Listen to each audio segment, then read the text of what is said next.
আসসালামু আলাইকুম এভরিওয়ান। আজকে আমি আপনাদেরকে শর্মার নান তৈরি করে দেখাবো।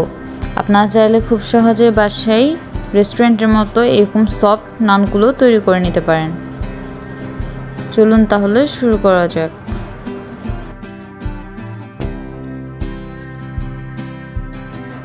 প্রথমে আমি একটি বোলে নিয়ে নিচ্ছি 2 কাপ পরিমাণ ময়দা।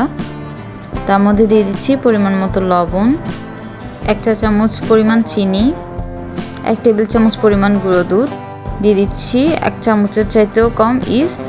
এবার সব কিছু হাতের সাহায্যে ভালোভাবে মাখিয়ে নিচ্ছি। এর মধ্যে দিয়ে দিচ্ছি সামান্য একটু তেল। সব কিছু ভালোভাবে মথে নিয়ে এর মধ্যে হালকা হালকা পানি দিয়ে আমি একটা ডো তৈরি করে নেব। খেয়াল রাখতে হবে ডোটা খুব বেশি টাইট হওয়া যাবে না, আবার খুব বেশি নরমও হতে পারবে না। আমি খুব সফট একটা ডো তৈরি করে নেব। ইস্টের পরিমাণ খুব বেশি দেওয়া যাবে না, তাহলে নান থেকে ইস্টের গন্ধ আসতে পারে। আমি এখানে কুসুম গরম পানি ব্যবহার করেছি। খুব বেশি গরম বা একেবারে ঠান্ডা পানি ব্যবহার করা যাবে না। দেখতে পাচ্ছেন আমার ডোটা মাখানো হয়ে গেছে। এবার হাতে কিছুটা তেল নিয়ে আমি আরও কিছুক্ষণ মথে নিব। আমার ডোটা রেডি হয়ে গেছে। এবার উপর দিয়ে কিছুটা তেল ছড়িয়ে দিয়ে আমি 2 ঘন্টার জন্য ডোটাকে রেস্টে রেখে দিব।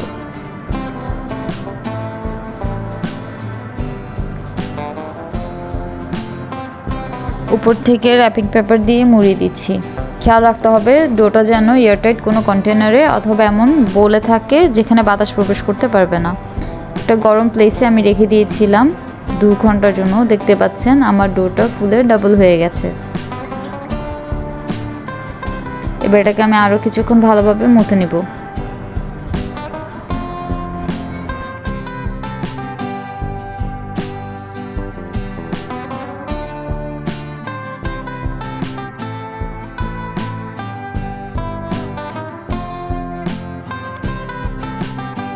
এবার বোর্ডে কিছুটা ময়দা ছড়িয়ে দিয়ে আমি মেখে রাখা ডো থেকে ছোট একটা পোর্শন নিয়ে নিচ্ছি। এটাকে আমি পাতলা একটা রুটি বেলে নিব।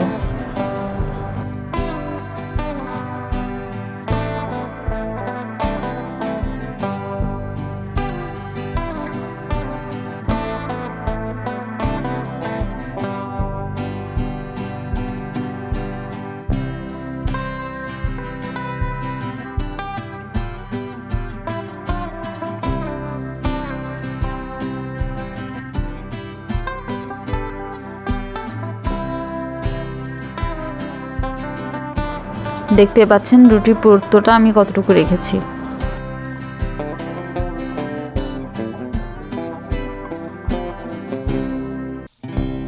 এবার একটি প্যান গরম করে আমি তাতে রুটিটা সেঁকে নেব।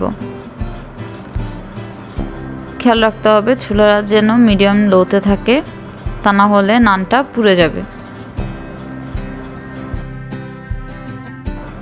কিছুটা সময় নিয়ে আমি নানটা ভালোভাবে সেঁকে নেব।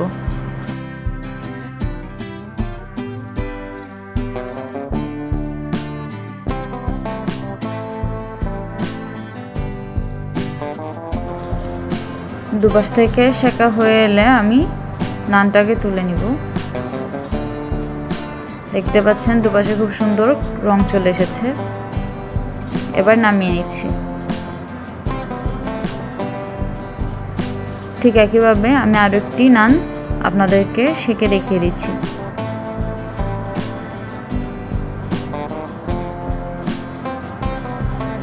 আপনারা দেখতে পাচ্ছেন নানগুলো কতটা ফ্লাফি হয়েছে এবং কতটা পারফেক্ট হয়েছে। আপনারা চাইলে খুব সহজেই আমার রেসিপি ফলো করে বাসায় রেস্টুরেন্টের মতো শর্মার নান তৈরি করে নিতে পারেন। এটা অবশ্যই ট্রাই করবেন এবং কমেন্ট সেকশনে জানাবেন কেমন হয়েছে। আপনারা দেখতে পাচ্ছেন আমার নানটা কতটা সফট হয়েছে। ভিডিওটি যদি ভালো লাগে তাহলে অবশ্যই একটি লাইক দিবেন এবং আমাদের চ্যানেলটা সাবস্ক্রাইব করে রাখতে পারেন এরকম আরও অনেক ভিডিও পাওয়ার জন্য।